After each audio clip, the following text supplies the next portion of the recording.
What's up, everybody, and welcome back to the podcast. And familiar face back with me, Mike. What's up?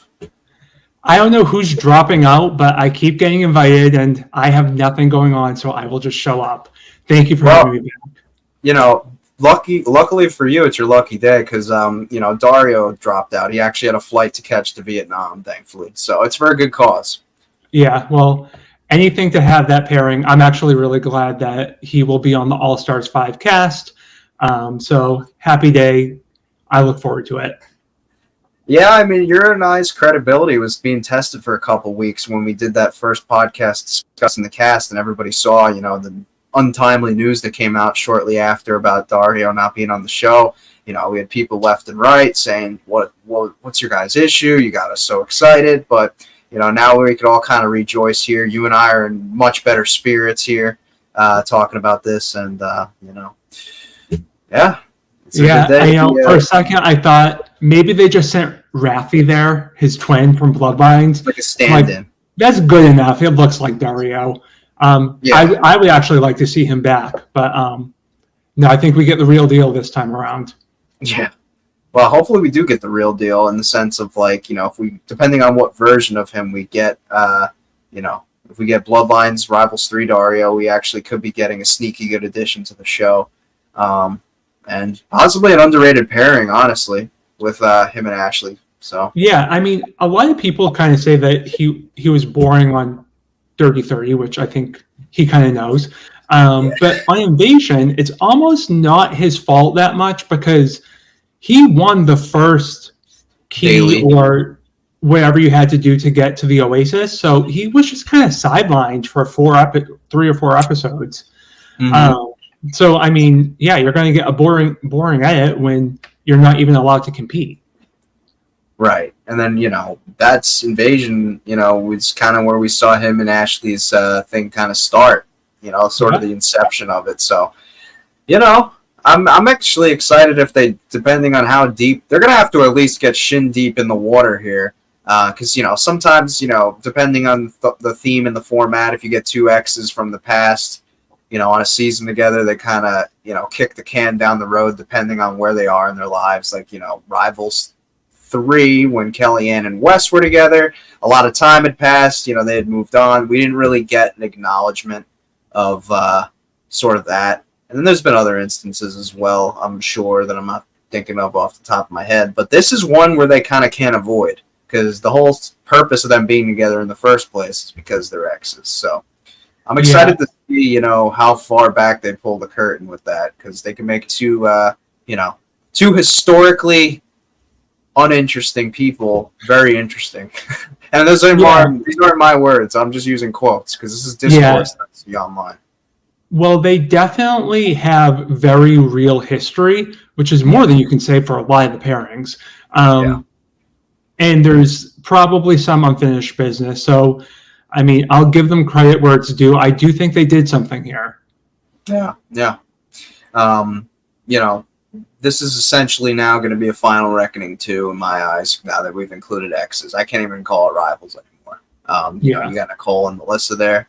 But that is a discussion for a different day, because the discussion that we're going to be talking about today is we're veering off from, the casting speculation and, well, not really, actually, because I was just... we're veering off from the fantasy casting and the recasting topic of things for this episode, and we're actually going to be opening up to you people.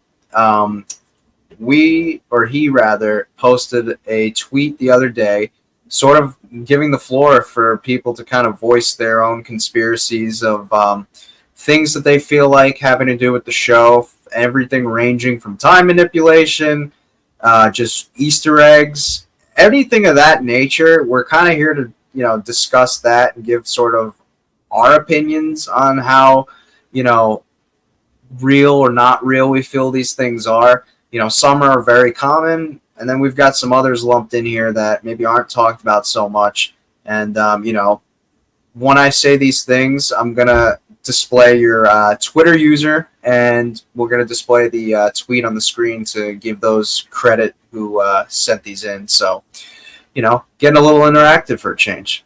Anyways, but before we give you guys the credit of sending in these tweets, we actually had to address our own elephant in the room that we've been talking about amongst ourselves for a while, and kind of do. And this is the only one that is solely our discussion that we're about to talk about with this first topic, and this is the Team Sydney Battle of the Seasons 2012 addition by subtraction.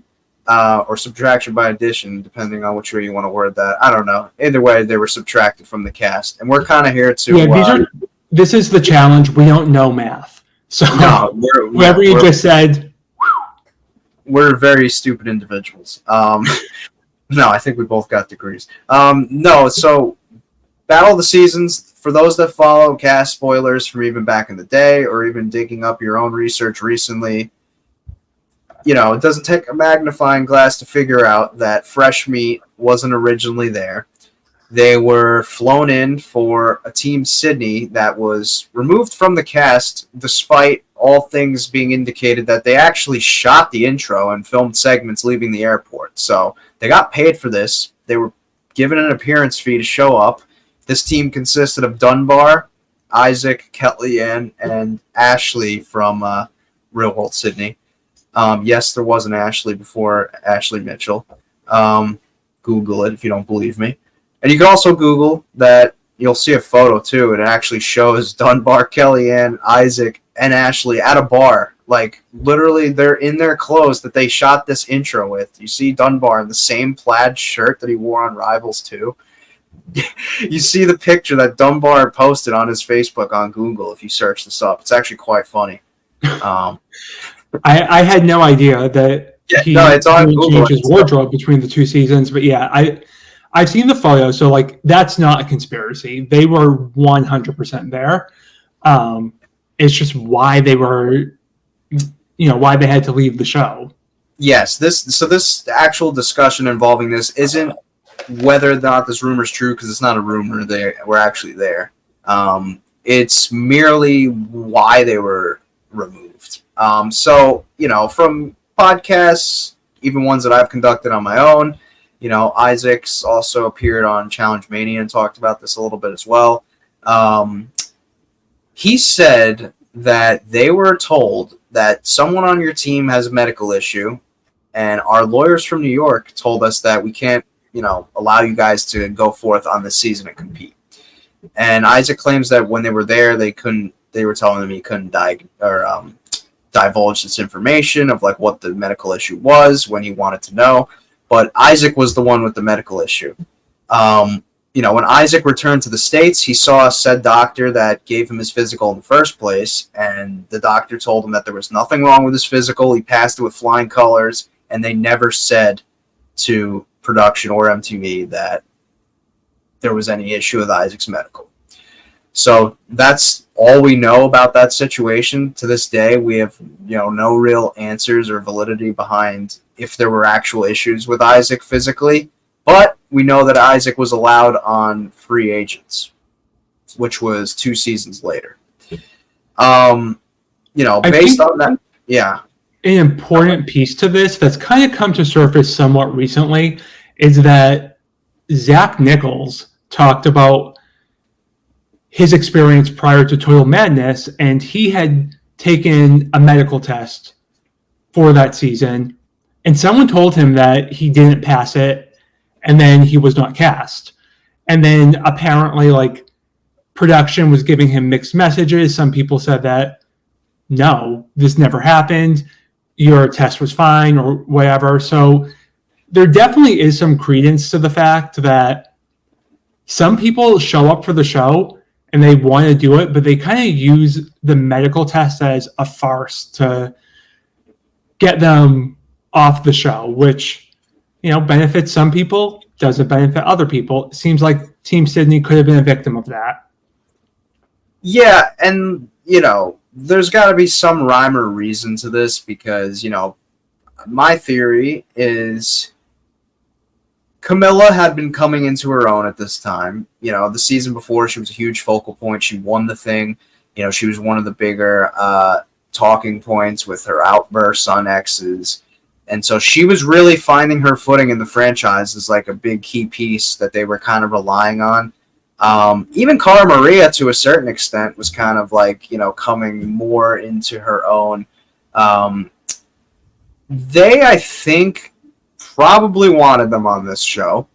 And something that I just thought about recently is when Cara shows up on the first episode, we see on the back of her jersey, it's not, as clear as the rest of the jerseys. Her jersey stands out like a sore thumb, and that's because, we see the last half of her name kind of ironed on with different lettering, and it's to put Cara Maria, but the first half said Car, and that's because Carly Johnson, Landon's Fresh Meat 2 partner, was actually originally on the Fresh Meat cast.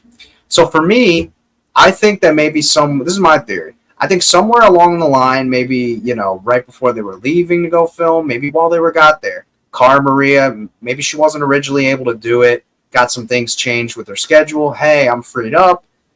You got any space for me still? I could show up. And then they kind of were doing an audible amongst themselves where they were like, Cara and Maria can now come. And, we really want Camilla as well. What if we just stretch that Camilla is Fresh Meat technically? We could combine them as a team and come up with some little white lie to get one of our present teams removed. And for whatever reason, the sacrificial lamb, in my opinion, ended up being Team Sydney. But yeah, it could be. I really don't know, but you are right. Like, we see the jersey. So where there's smoke, there's fire. Like, something has to be going on there. But I have a hard time imagining them getting rid of, like, Kellyanne, who had been away from the scene for a while. Just, I would imagine everyone on Fresh Meat would have been willing to do another season, like a different day, a Rivals 2, a Free Agent. So I don't know. In the future, we see Dunbar come back for Rivals 2. We see Isaac come back for Free Agents, Kellyanne on Bloodline. So whatever medical condition they had could not have been that bad unless it was Ashley. But we don't really know. Like, this one, I wish we had like a more solid conspiracy theory for. But I do think that there seems to be some credence to the fact that they just didn't want Team Sydney there, and they got rid of them. Which is disappointing because, I know we joke a lot about Dunbar and, whether or not he kind of balances back and forth between wallpaper and entertaining. Like, on any given day, the guy could like have a really good, spot here where like he gets involved in some drama, and then on a different day, you just don't see the guy for an episode. So there's like a balancing act there. Isaac at that time was a wild card because, according to his interviews, like he'd gotten himself into really good shape at that time, and even that picture would kind of indicate that the guy was like pretty jacked at the time. He was apparently doing this, jujitsu class or whatever. So like, it's Isaac, but I do trust his word. And the picture did kind of, validate that. Dunbar's always, we joke about him, but he always did come in great shape himself. Kellyanne and Ashley too. That was the big thing. We knew what the guys, Kellyanne, historically speaking, has been a great physical competitor. And Ashley herself, in the limited sample size that we saw on the island, showed to be a fierce competitor in her own right before she hurt her toe. Yeah, well, I don't think anyone did anything noteworthy on the island in terms of competitive. There's just nothing on that season. So, like, it sucks that all she got from this show was a split toe and 30 days without clean wire, and then she never got to do another appearance. Like, I don't know what they're doing to the poor girl, but they're just sending her across the world and like sending her back home broken. Well, a popular thing at the time was people would like cut deals at the airport and like say like, oh, well, so and so will win and we'll split the cash. According to Isaac, at the airport, it wasn't Evan, obviously, but like when he was telling the story, he kept saying Evan. I tend to believe that it was Wes or Zach for some reason, who he's talking about. I don't know. But he said that somebody, like a head honcho person, a guy, from the cast said, we're taking a good look around this place. A couple teams have one or two studs and then a bunch of sloppies to round out the rest of the team. We look at you guys. You guys have got 4 stout physical players. Like, the math adds up. You guys are probably going to end up taking this. Will they have? I don't know. That's up for interpretation. But, like, at least, like, from the outside looking in, if you were to look at all those teams across the board, Sydney, at least, you know, on paper, if you take a look at them, is the most physically fit team, like, front to back. I still think, like, Vegas has a good shot there. I think that San Diego still has a good shot, but there's no denying that, like, the Sydney team looked pretty good on paper. Not that we'll ever really know. Yeah, but I would have loved to have seen it. I mean, we would have gotten Dunbar and Kellyanne content, you know. So I would have loved to have seen that. I mean, Ashley showed promise. I mean, you know, would have been something I would have been all for. I mean, at the very minimum, I think, you know, we would have gotten a better addition to the show than what Team Fresh Meat was. Yeah, I agree. I mean, I do think, though, if Sydney was in the game, they would have kind of had the same fate as Team Austin and Team Fresh Meat. They just would have been targeted by the rookie majority. So, I don't know. Maybe I'm just telling myself that, so I don't feel as bad about the loss of Dunbar. But it was... I don't think that they would have had an easy time politically in the game. Yeah. Well, where do you lie in terms of like a 1 to 10 in terms of the whole medical thing being a white lie? Do you think 1 to 10? Where are you at? I'll probably go with like a 6 on that, only because I feel like there is also the possibility that there's something that happened that they just don't want to admit to, or someone had something come up that they just want to keep private. So Isaac is like poking the bear and asking, and they're like, Isaac, you're the problem, just to get him to shut up. When in reality, like, I don't know, maybe someone was, I don't want to speculate, but, you know, someone they don't have to disclose their medical condition to their team. Yeah. All right. Yeah, I'm probably going to go to 6 myself, to be honest with you. I think it's more than 50-50, but like less than, you know, anywhere. Less than certain. Yeah. But we can now transition into probably one of the more requested ones, and probably just in general in the fandom, one of the biggest ones, and that would be this comes from a user whose Twitter handle is hands_slick_Rick. He says, Adam definitely threw the elimination on Rivals because he cared more about being in Johnny, Evan, and Kenny's good graces than winning the money and burying the hatchet with CT. This is one to unpack here, because we do know that about Adam and CT's past, and we know about, you know, JEK trying to get in Adam's head to kind of like, you know, say like, oh, your partner's the problem, and kind of plant those seeds of doubt in his head throughout the season. And, you know, if anybody knows how that elimination unfolded, we know that it was kind of a photo finish with Adam being kind of like the reasoning as to why they didn't succeed in that elimination. I think this theory definitely lended itself to, because if you remember the reunion when CT was asked about, you know, if you're mad at Adam for losing the elimination for you guys, he said like, no, he gave it his all. The only way I would be mad is if he cut some type of deal. And that's, I think, what people kind of cling on to is, you know, those words. But I don't know. For me personally, I mean, there's definitely a chance. I mean, you can never rule it out, especially back in that era where people were constantly cutting deals. I mean, you know, spoiler alert. I mean, the guys on Duel 2, the 3 finalists, cut a deal. So personally, I definitely think that Adam did not care about burying the hatchet. Just because production makes a little show called Rivals and they want people to like end up as friends doesn't mean that the cast has to play along. I think that either Adam just didn't want to make up with CT because they have some very real history, or he kind of knows that being CT's rival is a big part of his storyline on the franchise. So that part, I 100% think he does not care about being friends with CT. I think it is sketchy. Adam is known as being like one of the more nimble players. I don't think anyone really like bumped into him during the T-Bone elimination. Like, there's no reason why he should have been going slow. There's no reason he should have been messing up the balls. So I think that we had an elimination, assuming Adam doesn't get hit by anyone else, that kind of plays to his strengths, and he still doesn't do well. So I don't know. If it's not true, it's definitely an underwhelming performance by him.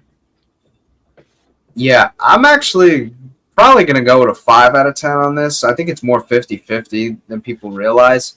I just don't have anything to suggest other than, like, you know, him shitting the bed that he, you know, cut a deal. Because it's not like we have, you know, mic chips built in 2011 conversations in Argentina on whether people are cutting deals. It's not like we're listening into people's private conversations. So we have nothing to base that off of them cutting a deal other than what CT said.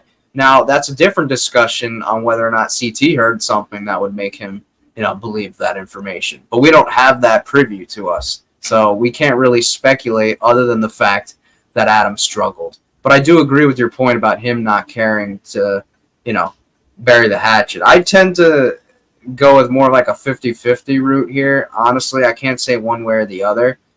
With a gun to my head, I'm actually going to say that I don't think he threw it. Personally. Gun to my head, I think he threw it. Really? Oh, yeah. CT talked about it a little bit on his homecoming episode or home turf episode, and there was no revelation there, but he just kind of felt like Adam was moving a little bit slower and making these mistakes, and they've been really cohesive in the challenges throughout the rest of the season. And that this, you know, Adam making a deal with Kenny and Evan is very in his character. So yeah, I give it a 7 out of 10. I think it's true. Well, why wouldn't Adam admit to, like, I interviewed him like 3 years ago and he said he didn't do it. So I don't know, like, why would he have to hide that like a decade later? Well, I don't really know. Some people make mistakes that they don't want to admit to. And maybe he thinks he'll get hate or something from fans if he admitted to. Yeah, I mean, that's true. Yeah, I mean, public backlash. I don't really know. Maybe he thinks the show wouldn't want him invited back if they knew that he threw it. If they found out that he threw it and took CT out in the process, production would be livid. I mean, that was CT's big moment that season. So yeah, they had a lot of stock built up in that pairing and CT being back. I think ideally, if it wasn't going to be Kenny and Wes, I think maybe they would have hoped that maybe CT and Adam winning would have been like a storybook ending. Mm-hmm. So for sure. Yeah, maybe you're onto something, but I'll still leave it at like a 50-50 for me personally. This is a big one too. This comes from a user at The Disease. Yeah, I think I said that right. Thank you, The Disease. Yeah, thanks. They say, not only do I believe that Ashley and Hunter didn't win, this is Final Reckoning we're talking about, but I believe Ashley didn't beat Hunter individually. Well, for that second latter half, I'll just get this out now. I actually do think that Ashley beat Hunter individually. I agree with that, but I also have heard that there was like a puzzle stage that they didn't show. It's always been really confusing to me, though, that Hunter just falls out of the helicopter. He like fell, I don't know, 25 feet or something. And like Hunter's a big guy. He's like 220 pounds of muscle and Mountain Dew, and he fell and he just like popped back up. Whoa, Mountain Dew. Are you trying to summon the spirit of Dave from the island right now? Maybe. Okay. I mean, yeah, it's the reason that challengers get out of bed, apparently. But anyways, I don't know how that like would play into things, but certainly falling off a rope wouldn't give you points towards completing a task, I would think. So Yeah, 'cause he didn't climb down it; he fell down it. right, you get like a really weird element of confusion there, at least in my book. Yeah. But then there are also times like you just casually watch them running, and Ashley's being Hunter running like into the cave. So like you see these things, and it's almost like Hunter was behind her, almost to motivate her. But in the checklist, she crossed the line first. Yeah, that one's an easy one for me. I think Ashley just genuinely, won that individually. Now this is the bigger can of worms pertaining to the first half of this tweet. Not only do they believe that Ashley and Hunter didn't win, and that's one I actually do believe, because I think that it was actually Joss and Sylvia, because for those that don't know, the players were interviewed in their confessionals by producers prior to this final taking place on if they would steal the money from their partner or not. And from what I know, the only people that said they would steal it were Ashley and Paulie. So, considering what we know, I mean, Paulie and Natalie pretty much got ruled out from winning the moment Natalie got lost in the freaking jungle. One of my favorite scenes ever is Natalie getting lost. I don't know if you've ever watched Survivor, but like they have like these bumper clips in between, like when they're cutting scenes to show transitions, or whatever. And as Natalie's running down the wrong path, they just show like a lion eating a carcass. Like a lion just was eating Natalie in the middle of the desert. I'm like, what are they doing here? Like, we all know Natalie's alive. But it's just like such like a dumb editing trick, and they do it a lot on Survivor. Like they have like just like bugs eating twigs and stuff, but no, it was a lion eating a carcass. Yeah, I do believe Joss and Sylvia did win this final, though. I would absolutely believe it, but here's what I'll say: the show is called Final Reckoning. They're not looking for a friendship moment. They're not looking for people to like hug and make up at the end. I mean, stop and think for 2 seconds. If you're on a show called Final Reckoning and you're going into a dungeon, are they looking for you to like come out holding hands, celebrating together? No. So like, Ashley read the room and she said she would take the money. Like, I would rather I leave with $1 million and my partner go home broke than we both go home broke. So like, yeah, she made the choice that she should have made, and she got the money. So do I think that Sylvia and Joss beat them? Probably, but it's a game show, and she knew what they were looking for, that she knew the outcome that they were looking for. She knew what she signed up for, and she gave it to them. Yeah. I mean, it's a shame, though, because I would have liked to have seen Joss and Sylvia win, obviously. That was kind of who I was pulling for. But, yeah, I do agree with you. It wouldn't have made for the, compelling finish, because that was a trilogy, you got to remember. Like, they built actual, like, investment into this. Like, this was like a 3-season sort of payoff that they were looking for. And, they got what they were looking for. It just so happened that it could have potentially come at the cost of, potentially the actual team that won, suffering from it. And I kind of feel like that ultimately soured Joss's, like, stay on the challenge, because, I mean, with good reason, I would be too. I mean, if the shoe was on the other foot, because I know after that publicly tweeting, he was kind of voicing sort of, pretty sure back in the day, he himself voiced, like, sort of like, if you read between his words, he kind of himself was saying what we're saying right now. Yeah. I give this one like an 8 out of 10. I think that, I mean, as big of a mess as Final Reckoning was, they knew what they wanted at the end, and Ashley was going to give it to them. Yeah, I'm with you on that. I don't even think Joss went to the reunion, apparently. I heard he was, like, across the street at a bar. Oh, yeah. Bless him. Yeah. Well, this next one, Joss will also correlate to, because, the hits keep on coming. This one's more of like a broad topic. It's time manipulation. So what we mean with this is like, you know, if certain dailies are timed, eliminations, finals are timed, you know, we don't. They're keeping these times so they can ultimately dictate what they choose to do ultimately at the end of the day. So, you know, if somebody's slower than somebody else, may not come into effect because, you know, if somebody's got a bigger storyline, they might, you know, kind of play with those times, fidget it a little bit to kind of get their desired outcome. But this tweet comes from an individual. I don't know this person. He's kind of, from what I could tell, you know, a deeply disturbed individual. Clearly doesn't hit legs. And I don't know. Just kind of strikes me as some weird guy. What is this? I need my glasses. Triple B's is his username.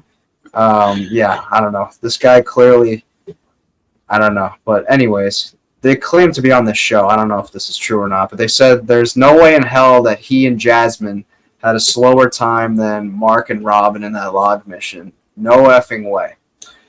So, you know, to counter... And that goes back to, yeah, that's the, like, rolling pin mission on Exes 1. Yeah. So that's, you know, his kind of stamp on what this overall topic was. But, you know, without getting into his particular, unless you wanted to, I mean... I mean, yeah. I think he is probably just one of many victims of this. Right. And I'm sure I don't doubt what he's saying at all. Like, I'm sure there's no way. But I think other people, as we're going to get into, have gotten bigger punishments for this. Also, I just wanted to preface all that negative stuff I said I didn't actually mean. This is Tyree we're talking about. Yeah. Like, I'm not actually, like, bullying some random, like, Twitter user. No, I'm very, very glad that Tyree wanted to play along. I appreciate his input. And, you know, anytime people want to chime in, I'm all for it. Yeah, I wasn't bullying some random Twitter user. Like, but no, when it pertains to time manipulation, you know, we just talked about Joss a moment ago. The biggest one submitted was the swimming daily challenge towards the end of War of the Worlds 2, which was a purge. A lot of people feel that Joss and Sylvia actually, you know, had a faster time than Cam and Leroy did in that swim. And I feel like this is another one that kind of has some validity to it because we know Joss crushed that swim. Kaylee obviously was slower, but then you had two, you know, perceived weaker swimmers with Cam and Leroy. I definitely feel like there's some smoke to this fire as well, in my opinion, because if you look at sort of the way that story was going, the entire thing was built around, you know, we saw the fallout of Cam and Leroy's relationship from the prior season, and we were following it from beginning to end on, you know, it was like a will they, won't they situation of, you know, getting back together, and like Leroy, you know, playing the political thing and trying to get his first win, and there was more value in that, I think, that they feel than there was with Joss and Kaylee being there. Yeah. Which if I was a show producer, I would agree, but like, you know. Yeah, I think that there probably is some smoke to or some fire to this smoke. You know, it's one of those cases where I don't even know if I think Joss and Kaylee were really the target. I almost feel like they kind of wanted Dee and Rogan to get DQ'd there, to get purged. But if memory serves, Dee and Rogan beat their opponent because, you know, they're next to each other and there's two people or two teams going at a time.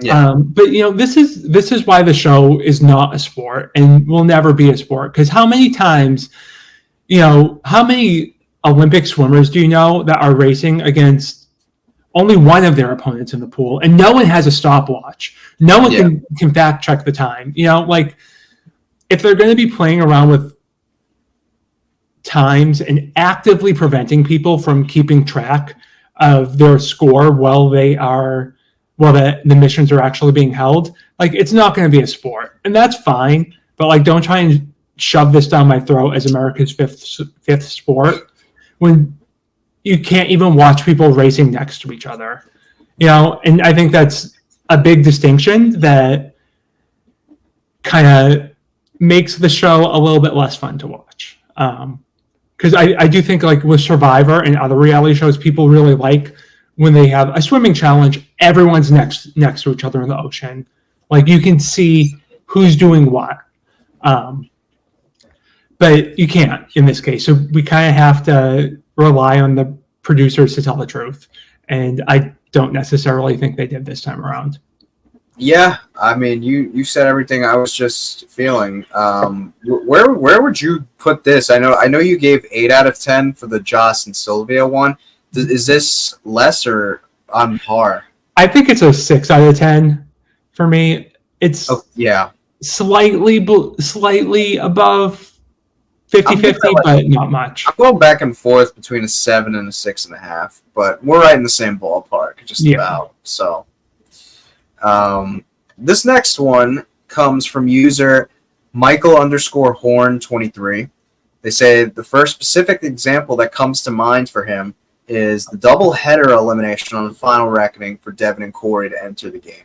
I always kind of believed that they made one of the balls much harder to get off the other side so that it's somewhat guaranteed they'd get in. Yeah, I mean, this is pretty much a slam dunk one for me. I give this a 10 out of 10. Yeah, 10 out of 10.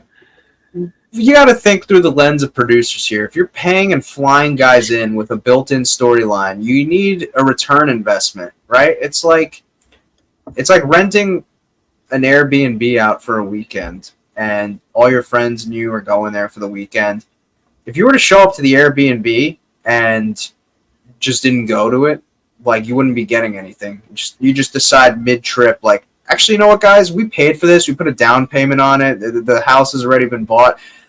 Screw it. Let's just go to a lake nearby. It'll take care of itself. Like, when you're paying for people to come in and you're expecting an investment, you're going to, like, want to get what you're paying for. Now, again, let's say in a hypothetical world where Cory and Devin were to show up and lose, but they get into like a huge fight. I don't know. A fist fight breaks out between Devin and Bananas on the spot in the elimination arena. Unlikely, but, maybe and that's the only type of silver lining I could find to, Cory and Devin not being put into the house. So, yeah, I would give this a 10 out of 10. And to counter this as well, the same medallion wouldn't fall for both teams and both heats, so do with that what you will. But. Yeah, I think Shane said in a podcast, and Shane will tell you anything basically if you've ever listened to him when he was doing podcasts and stuff.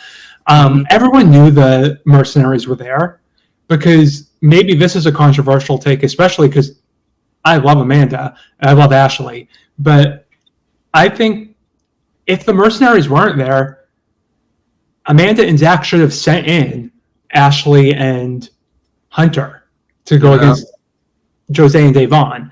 But everyone kind of knew that the mercenaries were there, and it was kind of like a death sentence because they, like you said, they want a return on their investment. They didn't bring in Cory and Devin for nothing. It's the same medallion. The only person in the house I think could have knocked off the medallion would have been Hunter, because he's 250 pounds of muscle and Mountain Dew, and he would have just shaken the thing right off the rope. But everyone else, no, they're going to lose. Well, I think too, if I'm looking at this as well from like a production standpoint, I don't think they wanted Zach and Amanda. I mean, it produced a great TV moment, don't get me wrong, but I don't think they necessarily were hoping that Zach and Amanda were the ones to step down. No. I think that was kind of like a uh-oh moment for them, where, the team that just won the daily challenge has been killing most of the daily challenges this entire season.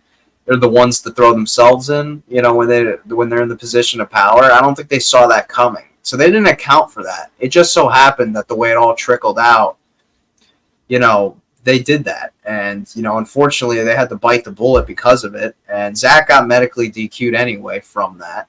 So it was just a kind of disaster all across the board for Zach and Amanda in particularly, which I would have loved if they chose to send in somebody else. Not necessarily even, I don't think there's a world where Zach budges, though, and throws in Bananas. Yeah, Tony. I think maybe there's a universe where Amanda budges. I don't know, but Yeah, because if it was just Jose and Devon against Hunter and Ashley, my money says Hunter and Ashley win, come back. right. And at that point, the Lavender Ladies, Young Bucks, have the majority of alliance in the house. Mm-hmm. They take out whomever is against them for the rest of the game. And Zach's opinion doesn't matter because even if Amanda votes with Zach, the rest of the alliance have the majority. But that's not what happened. But that's why I would have agreed with sending in Ashley and Hunter if it were to happen. I mean, Zach and Amanda should have won this season. I'm with you. Yeah, we could have called Amanda a challenge champ. Zach would have been a 2-time champ. So, whatever. This next one comes from at Old Funhouse. I don't know if this fits, but Exile in Exes 2 was complete BS. And I was just telling you this unrelated last week. I think I was texting you about how much of a butterfly effect was, and keep that tuned because a butterfly effect could be a future podcast idea, folks. This is not only could we discuss this as a theory, but this is also a huge butterfly effect in general because had this not happened, the Bananas money stealing moment doesn't happen. So because Bananas doesn't come back after being initially eliminated, and him and Sarah don't become rivals. Honestly, there's a world where Sarah just doesn't even become a challenge champion either, because if you look at kind of where the season was headed, right when Bananas came back, it kind of seemed like Jordan and Sarah were teetering, right? Because if you remember, Leroy had just banded with Wes. They had the layup team, so to speak, in their pocket. They were going to throw Jordan and Sarah into that elimination, most likely, where Wes and Teresa had to go into Hall Brawl, which my money's on Leroy and Nia in that elimination against Sarah and Jordan. We're talking about a very different season, but just analyzing this from a theory perspective, I don't know exactly how to dissect this because you can make the argument that they put this in place for Bananas. However, it's not that they even started this when Bananas got eliminated. This was going on when Dustin and Jess were in Exile. Tom and Haley showed up there. So they were doing this before. I remember when Battle of the Exes 2 was filming and the spoilers were kind of coming out. And this was kind of like a different, unusual path for them to take at the time.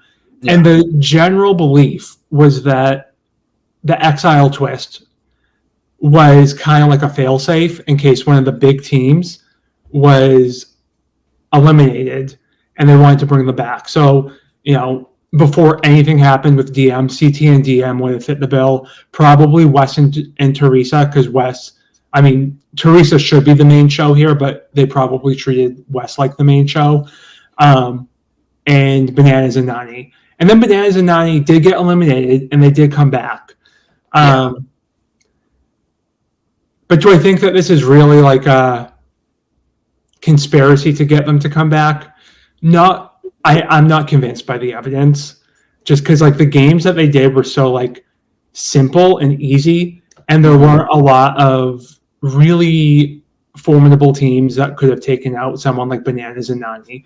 Because even at that point, Bananas John and Simone. Yeah. Granted, the games were like, how much sweat can you produce? Or like, use these two big chopsticks to pick up a ball. Like, it was not hard, but Bananas has done so many of these shows that like he's seen all these carnival games come and go, and he kind of knows how to navigate it. So I give this one like a 3 out of 10. Yeah. This next one comes from Grand Pachan.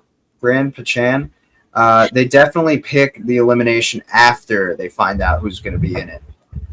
So I guess that depends on like the context, because there's been certain scenarios where like, we don't really know who's going into elimination until we get there kind of thing. So like, I guess that really depends on, I definitely think depending on the season that's 100% certain. You know, I mean, trying to think of an example here, but probably on some of the earlier seasons, for sure. But like, you know, when you get a situation like a free agents, a 30-30, like we don't really know who's going in because they had to pull the kill cards and all that stuff. Yeah, I actually remember on not Dirty 30 free agents. It might have been Isaac or Kahoya, but they said that They Kahoya, knew which. Yeah, they knew which. yeah, he memorized like the wood patterns, which I mean, of course, Kahoya just like sits around and remembers of the wood. But good on him because that definitely helps out. Yeah. But I think a lot of like the examples that people point to are like the tree climbing elimination on War of the Worlds 2 where Ninja just gets it. Yeah. Fessy always gets the Hall Brells, things like that. My take on it is, you know, these are big pieces of equipment, and they don't want them to go to waste. But I don't necessarily think that like they say, oh, the fourth elimination has to be this tree climb. Mm-hmm. So I think sometimes if they have like the right game for the right person to win, they're going to give it to them. So they're kind of at an advantage. Yeah, I'll give it a 9 out of 10. Yeah, I mean, I'll probably give it a little bit lower. I'll go with a 7 again. Okay. Although I do agree, I forget what podcast I was listening to, but someone's like, yeah, they should just have like a break glass in case of emergency pole in the back where like if the right people are down there, it's a pole wrestle. Like that's what's happening. And yeah. I totally think they should do that. Yeah. This one comes from the middle child. No matter what happened on Double Agents, CT was not getting eliminated. They had to pay Nany, or they had Nany pay Kyle. I believe that 100%.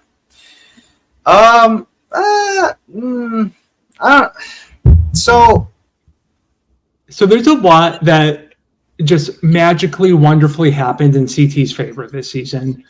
Mm-hmm. So the first thing you see, historically, the first elimination is a male elimination, but magically, the first elimination is Ashley versus Natalie from Survivor. It's the women that go in first. Then the only double elimination this season just so happens to fall in CT's lap, where he can now call out Josh, who is kept safe from his friends, or his friends kept him safe from being voted into elimination. And then at the end, CT does not get a partner to pick him, which is alluded to here, so he gets to skate right to the final, past the final elimination. So there's a lot that just kind of falls into place for CT here. Yeah, I give this more or less like a 4 out of 10, to be honest with you. I don't really feel like Nany was told to pick Kyle at all, to be honest with you. Like, I just think that she did it just because of just, you know, I just think she just wasn't present in the moment or really thinking. Like, you gotta think, like, Nany cares about winning, but, like, she's not the type to, like, you know, critically analyze something, like, super in-depthly in that split moment, whereas you might have, like, a Laurel type of person who's, like, you know, got, like, notebooks, like, and stuff, is, like, really meticulously, like, surveying the scene. Like, I don't really feel like Nany in that moment thought long-term about... I don't think you need a notebook. You know, you have Kyle, who's won nothing, and CT, who's won everything. Who do you pick? I would pick CT. So there has to be some reason why Nany didn't pick CT and went with Kyle, who's... I just think she was having fun teaming with them. I don't know. The game was over. It was like the last elimination. I give this an 8. I think something happened. I don't necessarily think she was paid, but I think Nany was told to just pick We're on opposite ends of the spectrum on this one. Yeah. That's good. That's good for the banter, though. It's good. Yeah. No, I think CT, a lot of happy things happened to CT that season. Yeah. This one comes from Rain Bro Jesus. Jenny soloed Total Madness. Easy one for me. 10 out of 10. From what we saw. Really? Well, if I'm reading this correctly, this I'm assuming means that Jenny beat everybody. Is what I'm assuming they mean.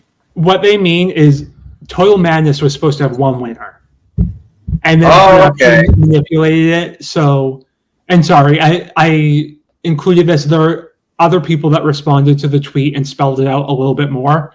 Yeah. But they said that essentially Jenny was the solo winner. There was only meant to be one winner on Total Madness, and they wanted Bananas to win, so they decided to split it at the last minute. Okay. Well, then in that respect, I give that more or less like a 5 out of 10 then. That's real 50-50 because we never really got that information, or did we? I don't feel like we were told. So, from if memory serves, this is like a rumor that was spread by Kyle, of all people, at some point, like at the end of the season. I could be wrong there, but I think that's where the rumor comes from. And then Jenny has debunked it, but also, Jenny just got $500,000. So who really knows what's going on here? Well, I will say, because I really think this is like a 3 out of 10, until I think about the fact that War of the Worlds 1, War of the Worlds 2, and Total Madness were meant to be a trilogy. There's actually like a very early promo that aired on MTV that said the challenge Battle for Independence, because that was one of the working titles. I thought it was On a Bloody Hell was that was War of the Worlds 2. That was the working title. So if you think of this being a trilogy and how the preceding trilogy ended with Final Reckoning and there's only one winner, gives a little bit more credence to it. Yeah, you're right. But I'm still giving it a 5 out of 10.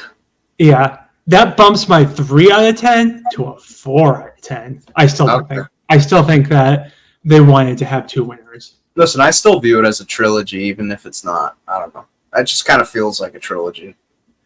Yeah, it kind of feels like a trilogy in the sense that I can't watch it on Paramount Plus because they took off the whole thing. I mean, they did that. If you look at that cast, though, that did feel like the end of an era. All those like newer, I know Theo's kind of back in the fold now, but like if you look at that, that felt like the last of a dying breed there a little bit. All those like new prospects, if you want to call them that, rookies is my preferred term, that we got introduced to on the War of the Worlds seasons, all kind of exited in problematic fashion on that show. And what we're left with is Josh. Yeah. How so lucky we got. I mean, yeah. Bear, Maddie, D, obviously, he's a big one. They all kind of, Rogan kind of gets lumped into that. I mean, I know he technically debuted on Vendettas, but he kind of felt like a born-again rookie to an extent on War of the Worlds 2. Yeah, War of the Worlds 2 was kind of his real chance to shine. And he did. He had his moment. Mm-hmm. But yeah, I don't think the season was rigged for, or I don't think Jenny was meant to win the whole thing. But I'm glad that she did win. Whenever she won, I'm glad Jenny won. Right. This one comes from Mike Lowry 911. Nelson won Invasion of the Champions. I'm gonna say that this is a 4 out of 10. Personally. Yeah, I've heard this before, and I can't quite remember the root of where this comes from. But it feels to me like the Time Busters played some role in this. I can't really remember, but I don't really think that's true. I don't think Nelson won, and I'm a fan of Nelson. If he won, I'd be calling it out, but I think CT's just good at these finals. He can math and run runs and do all the things he needs to do. And in some areas, Nelson struggles. So, and then there's also 2. Wait, never mind. Nelson won that. Maybe that's why I'm referring to the ropes course challenge. Yeah. And Nelson and Nicole are the only team that actually complete it. But I still think cumulatively CT wins. I think, you know what I think it is like people see the slim time difference between the two, where it was like 2 minutes and 29 seconds or something like that. 2 minutes 19 seconds. I don't know what it was. It was like 2 and change was separated between the two. I think because of CT's name and his like recognition, I think anytime you have somebody with like a well-established like character in the franchise in a scenario like that, people are going to call into question whether it was legit or not. Had it been Johnny, I'm sure people would say the exact same thing, if not worse. Wes, I'm sure people would do the same thing for. I mean, if hell froze over and Anissa won, people would say the same thing there, though I'd actually probably agree with them in that case. But I think that's really where that stems from personally. I just think people, because of, people just automatically assume with Weller, established names that production would maybe cater to them in that regard and say, oh no, yeah, this person won by this amount of time, whether they did or didn't. So yeah, I give this one like a 2 out of 10.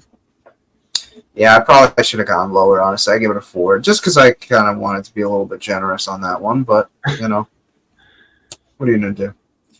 My phone actually just died, so I can't read the tweet on this next one, but it was the one about the weight being carried on War of the Worlds 2 with the USA team having more weight. Yes, I have it here. Evian, Alpha Black 86 writes, my favorite one, rigging of Team USA on War of the Worlds 2. They had to carry more weight based on the amount of people they brought to the final. Punish a team for knowing the assignment. I mean, I don't even know if this is a conspiracy, because it actually happened. It's just a matter.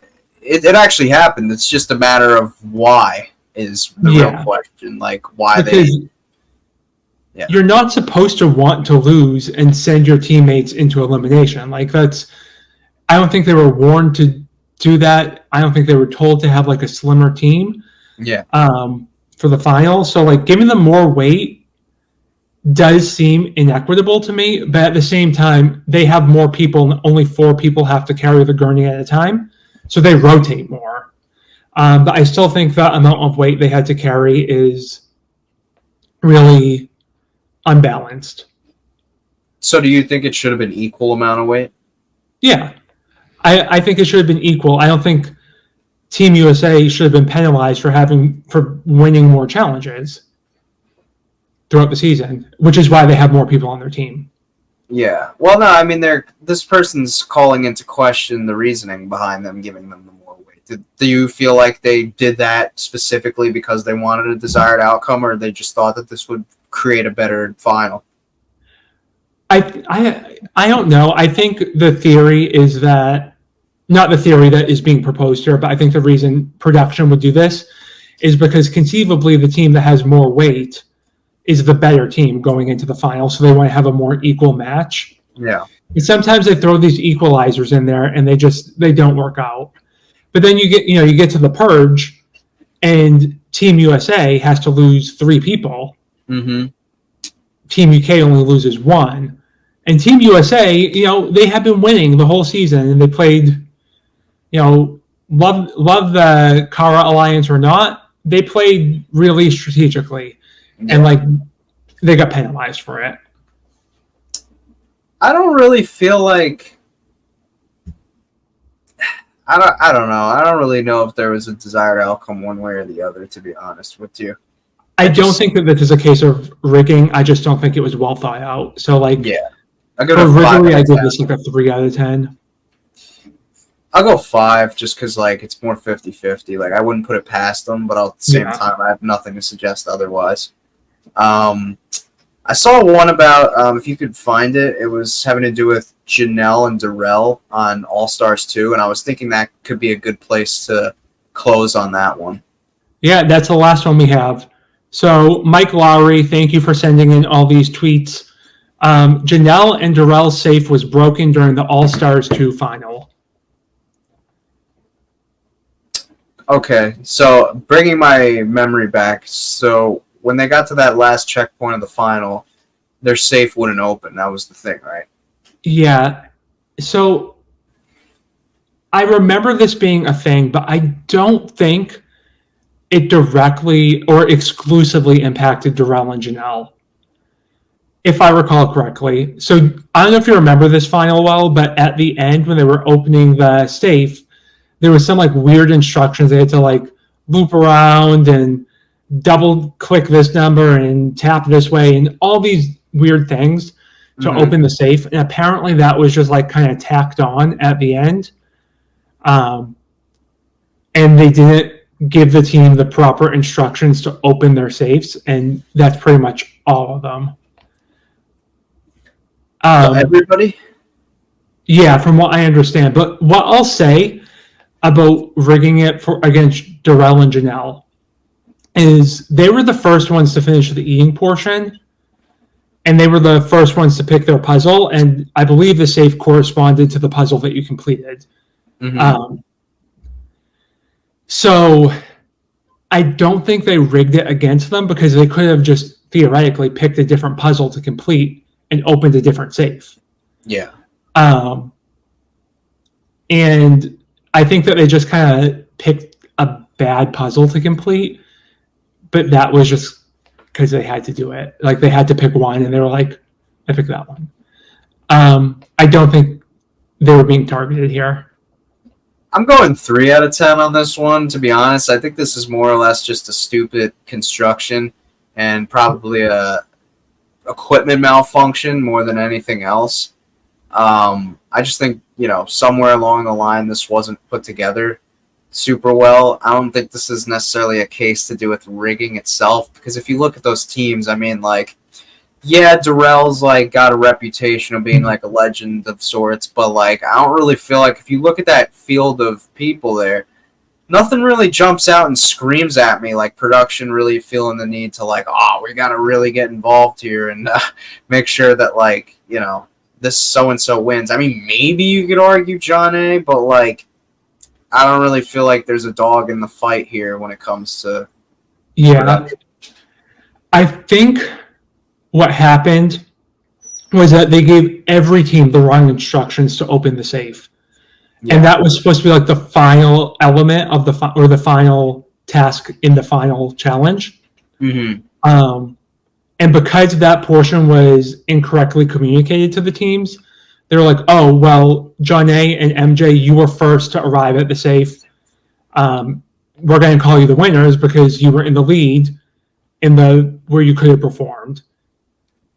Right. And Janelle and Darrell lost the opportunity to make up time when they should have had an opportunity to overcome John A and MJ, and they were never given that. And if that's the case and they're hurt about that, they should be. Like, they had a chance to do something, and they could have just lied on their puzzle and run to the safe and won. So it definitely was like a misrepresentation. And I do think that there's something wrong with the equipment, but I don't think it was rigged against. Yeah, it was just a poorly constructed finish to the final. Yeah, so 3 out of 10 from me. Yeah. But that's a good place to kind of close it. I mean, this was another fun episode here. We got to, really come up with some good material for the next go-around here. I mean, it was really great to see everyone that had their tinfoil hats on and thought that the whole show is rigged. Because there were a lot of other theories that came up. But, I mean, this is what's going to happen. You have a show that's been on for 50 seasons, spin-offs included. Yeah. And, people are going to start to recognize patterns even where they don't exist. That's just kind of human nature. So I love the conspiracy theories. Throw them at me. And, yeah, maybe one day we'll find out that one of these is, like, definitely true. I know, we never even debunked the tie one, so there's room for growth. Yeah. Oh, there was one really interesting theory that I think we do need to talk about here really, really quickly. Someone had written, McDreamy wrote, who goes by the name Grandpa Chan, I feel like TJ has a twin and they swap places during certain seasons. And I think, yes, that twin is Dunbar.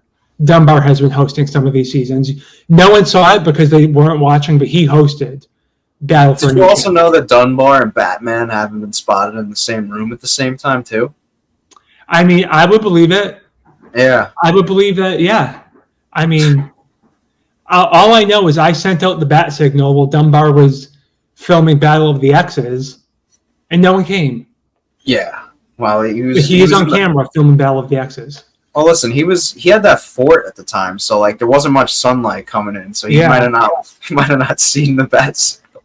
Yeah, but in all seriousness, I think TJ just says every season, production calls, they say we're going to be filming. He says, "I'll do it." Yeah, I don't know. The guy's got to have really good sleep schedule because I don't know. The guy just doesn't seem to get tired. Yeah. But no, this was fun again. We'll definitely do something soon. We got to really circle the wagons here and come up with something good for the next topic. We did sort of recasting. We did theories. We got to come up with I'm sure we've got some other really cool ideas in the pipeline. But yeah. Yeah, I'll start thinking. Yeah. Well, until next time. All right. Yeah. Well, thanks for having me again. Take it easy. Yeah. Bye.